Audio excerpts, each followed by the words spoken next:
Hello दोस्तों, मैं अपनी क्लास की शुरुआत एक मोटिवेशनल थॉट के साथ करना चाहूँगा कि कौन कहता है कि हाथ की लकीरें नहीं बदली जा सकती हैं।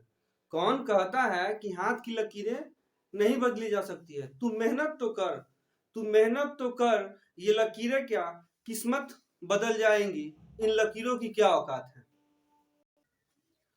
हेलो दोस्तों, मैं अमितेश कुमार आपका फिर से स्वागत करता हूँ अपने यूट्यूब चैनल #सफलता क्लासेस पे। अभी आप सब दोस्तों के लिए एक खुशी की बात है कि अभी एनटीपीसी में जो भी निर्णय आया है वो छात्रों के ही हित में आया है, और इसी को ध्यान में रखते हुए हम लोग अपनी पढ़ाई को फिर से जारी करेंगे और अपनी पढ़ाई को कंटिन्यू रखेंगे। इसीलिए हमारी नेक्स्ट वीडियो आई है। इसके पहले वाले वीडियो में हमने पढ़ा था कि संविधान क्यों क्यों जरूरी था संविधान। तो आज हम इस वीडियो में आप लोग के साथ इस बारे में चर्चा करेंगे। संविधान है तो संविधान का महत्व क्या है, इसकी क्या जरूरत है, क्यों क्यों महत्व है संविधान हमारे लिए। तो इसी के साथ हम लोग अपने इस क्लास की शुरुआत करते हैं। हमारे लिए संविधान क्यों आवश्यक है और क्यों जरूरी है। तो हम आज संविधान के महत्व के बारे में पढ़ेंगे। तो यहाँ देखते हैं हम बोर्ड पे, जैसे संविधान का महत्व, इंपॉर्टेंस ऑफ कॉन्स्टिट्यूशन, यानी कि संविधान है उसका हमारे जीवन में क्या महत्व है, उससे हमको क्या फायदा है, उससे हमको क्या बेनिफिट है, यही हम इस क्लास में देखेंगे। तो कानून कौन बनाएगा। सबसे बड़ी बात है कि किसी भी देश में शासन करने के लिए एक सुचारू रूप से कानून व्यवस्था होनी चाहिए, और इसी कानून व्यवस्था के कारण ही हमारा देश चल पाएगा। तो संविधान का सबसे बड़ा महत्व ये है कि संविधान ये डिसाइड करता है कि हमारा जो कानून है वो कौन बनाएगा। कि हम लोग सब कुछ जानते हैं कि अधिकतर जो भी कानून है वो संसद के द्वारा पारित होता है, और उसके द्वारा सबसे लास्ट जो सिग्नेचर हमारे राष्ट्रपति करते हैं, उसके बाद वो क्या होता है, कानून बन जाता है। तो संविधान ये बताता है कि कानून कौन बनाएगा, यानी कानून कौन बनाएगा, जो भी नियम कानून है, जो भी चीज है वो कौन बनाएगा। ये संविधान उसको क्या करता है, विस्तृत तौर पे बताता है कि कानून कौन बनाएगा, किसके पास पावर है और कौन कानून बना सकता है। उसके बाद हम देख रहे हैं कि राज्य में शक्ति के मूल वितरण को स्पष्ट करता है, यानी कि हमारे संविधान के हिसाब से जितने भी राज्य हैं सबको अपनी अपनी शक्तियां प्रदान की गई हैं। आप लोग जानते ही होंगे, संघ सूची, समवर्ती सूची और राज्य सूची तीन होता है। तो उसमें सबको क्या है, विस्तृत तौर पर उसकी शक्तियां बांटी गई है, सबका एक अपना क्षेत्र बांटा गया है। तो ये संविधान के थ्रू होता है कि समाज क्या है, समाज में शक्ति का मूल्य वितरण, जो भी समाज है हमारा, राज्य समाज कहिए या हमारे सभी जीवन, हमारे जीवन से रिलेटेड है। तो जैसे देखा जाए तो हम अपने घर पे ही, छोटे से घर परिवार में ही ले ले, तो अगर कुछ भी कोई भी नियम बनते हैं, चाहे घर में जो भी नियम बनते हैं, तो हमारे गार्जियन है, हमारे माता पिता है, जो भी नियम बनाने हैं, तो उसी प्रकार संविधान क्या है, संविधान ये शक्ति प्रदान करता है कि कौन कौन शक्ति बनाएगा, और उसका कौन, उसके जो भी राज्यों के बीच में जो भी शक्तियां डिस्ट्रीब्यूट करनी है, क्या करनी है, कौन कौन सी शक्तियां हैं जो संघ अपने पास रखेगा, कौन सी शक्तियां क्या है राज्य अपने पास रखेंगे। तो इनके शक्ति का जो विस्तार है वो किसके थ्रू होता है, संविधान के थ्रू ही होता है। उसके बाद हम देखते हैं क्या, समाज में निर्णय लेने की शक्ति, यानी जो भी कानून बनते हैं उसमें क्या निर्णय किसका होगा, कौन निर्णय लेगा। जैसे हमारे घर में हमारे पिताजी सबसे सर्वश्रेष्ठ हैं, तो पिताजी निर्णय लेते हैं। तो उसी प्रकार कोई भी देश है उसको चलाने के लिए जो भी निर्णय कानून है वो क्या करता है, संविधान के थ्रू ही उसको शक्ति प्रदान की जाती है कि आप इसके बारे में क्या कीजिएगा, निर्णय लीजिएगा। ये हो गया। अब दूसरा देखते हैं कि सरकार का निर्माण। अब जो भी देश, जो भी हमारे देश क्या है, हमारा देश निर्वाचन में देखा जाए तो सबसे ज्यादा क्या है, पार्टियां हैं, और जो भी पार्टी सत्ता में रहती है वो क्या करती है, अपना सरकार बनाती है। तो जो भी सरकार बनाती है वो क्या, संविधान के थ्रू ही क्या है, अपना सरकार बनाती है, यानी सरकार बनाएंगी और पूरे देश में क्या करेंगी, शासन व्यवस्था को सुचारू ढंग से चलाएंगी। तो ये निर्णय कौन करता है, हमारा संविधान करता है। उसके बाद हम देख सकते हैं कि समाज के आकांक्षाओं एवं लक्ष्यों का अभिव्यक्त करना, यानी जो भी मेरे समाज में जो भी देश के अंदर जो भी आकांक्षाएं हैं, जैसे नए नए टेक्नोलॉजी लाना है, सबको बराबर हक देना है, चाहे जो भी है, जो भी चीज नई नई चीज लानी है, चाहे जो भी हमारे समाज में परिवर्तन करना है, वो इसका निर्णय कौन करता है? संविधान के थ्रू ही। जो भी पार्टी सत्ता में रहती है वो क्या करती है? उसके थ्रू क्या, संविधान के थ्रू ही राज करती है।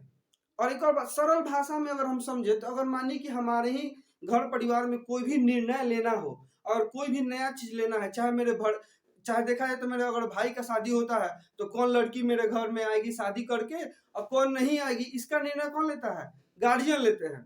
अब तो नहीं कर सकते, अब थोड़ी मानसिकता लोगों की चेंज हो रही है, लोग अब लव मैरिज कर रहे हैं। लेकिन अभी देखा जाए तो पुराने जो भी जमाने थे उसमें क्या है, गार्जियन सर्वोपरि होते थे, वही निर्णय लेते थे। तो उसी प्रकार अगर देखा जाए संविधान, तो संविधान भी वही है कि जो भी हमारी महत्वाकांक्षाएं हैं, जो भी हमारा लक्ष्य है, वो कौन तय करता है? तो वो संविधान के थ्रू ही लक्षित होता है।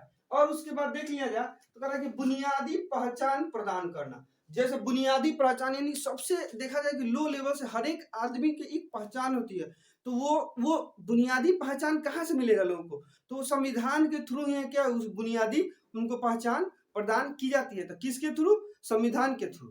अब आगे देखा जाए, कहा है कि संविधान राज्य व्यवस्था के 3 अंग, यानी संविधान के जो संविधान जिसके थ्रू या जो भी राज्य करेगा उसके 3 अंग होते हैं, कार्यपालिका, विधायिका और न्यायपालिका। ये जो 3 अंग है, यही 3 अंग मिलके क्या है, हमारे देश पे पूरा क्या करते हैं, शासन व्यवस्था को सुचारू ढंग से चलाते हैं। तो इनके भी जो भी शक्तियां हैं उन शक्तियों को परिभाषित कौन करेगा? जैसे कार्यपालिका हुआ, विधायिका हुआ और न्यायपालिका हुआ, इनकी जो भी शक्तियां हैं, इनकी जो भी सीमा है, उनकी जो भी शक्तियां, उनको परिभाषित कौन करेगा? संविधान ही उसको क्या करेगा? परिभाषित करेगा। आसान शब्दों में समझा जाए कि जो भी पावर डिस्ट्रीब्यूट करना है, चाहे वो राज्य सरकार के लिए हो, चाहे वो संघ सरकार के लिए हो, चाहे किसी केंद्र शासित प्रदेश के लिए हो, वो कौन करेगा? हमारा संविधान के थ्रू ही होता है। कोई संविधान के बाहर नहीं है और संविधान से कोई सर्वोपरि नहीं है। हमारे बी आर अम्बेडकर जो जी थे, जो उनका सबसे बड़ा योगदान है संविधान को बनाने में। आगे देख ले हम कि निरंकुश और तानाशाह को रोकना। और संविधान के थ्रू ही, संविधान ही एक ऐसा चीज है जिसके थ्रू हम किसी के भी बर्बरता को क्या करते हैं, चुनौती दे सकते हैं। डायरेक्ट हम कहाँ पे, हाई कोर्ट में चुनौती दे सकते हैं कि नहीं भाई आपको ऐसा नहीं करना चाहिए। तो कोई भी अगर मानिए कोई सरकार भी आती है, अगर वो तानाशाही करती है तो हम क्या कर सकते हैं, उसके खिलाफ हम याचिका दायर कर सकते हैं। और वो किसके थ्रू? संविधान के थ्रू ही। और हमारा जो अधिकार है उसको कौन परिलक्षित करता है? उसको परिलक्षित संविधान ही करता है। सरल, आप इस सेशन में, चाहे आने वाले जितने भी सेशन है, आपको संविधान इतनी आसान, इतनी सरल भाषा में आपको संविधान समझाया जाएगा कि फिर आप कभी संविधान भूल नहीं पाएंगे।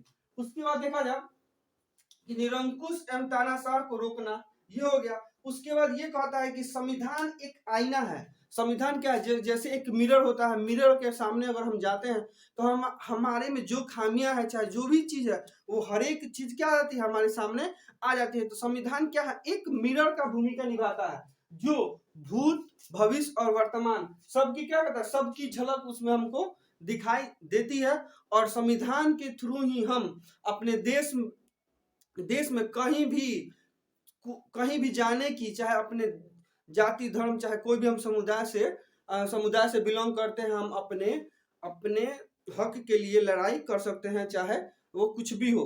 उसी लिए संविधान क्या है, सबसे इम्पोर्टेंट हमारे लिए क्या है, ये संविधान हो जाता है। और एक और बात मैं आपको ये कहना चाहता हूँ कि ये संविधान पढ़ने के बाद आपको एक ऐसी अनुभूति होगी कि नहीं, हमारे पास भी कुछ ऐसी शक्तियां हैं जिसका उपयोग हम कर सकते हैं। आज के समय में आप लोग जानते हैं कि सोशल मीडिया का समय है, कोई भी कहीं से भी कुछ भी कर सकता है। हमारा ये यहाँ तक है कि ये संविधान का महत्व हमने देख लिया और बढ़िया से। और आने वाले नेक्स्ट क्लास में हम संविधान के विकास, संविधान का जो विकास हुआ है, क्या होता था, जितने भी अंग्रेजों ने जो भी एक्ट लाया है, रेगुलेटिंग एक्ट हो चाहे जो भी हो, उसके बारे में हम लोग नेक्स्ट क्लास में बहुत ही सरल भाषा में समझेंगे कि किस एक्ट से हमें क्या मिला, उसके बाद कैसे कैसे हमको छूट मिली, क्या मिली, और हमको कैसे और इसी छूट में हम लोग क्या, इसके बारे में टोटल डिटेल नेक्स्ट क्लास में करेंगे।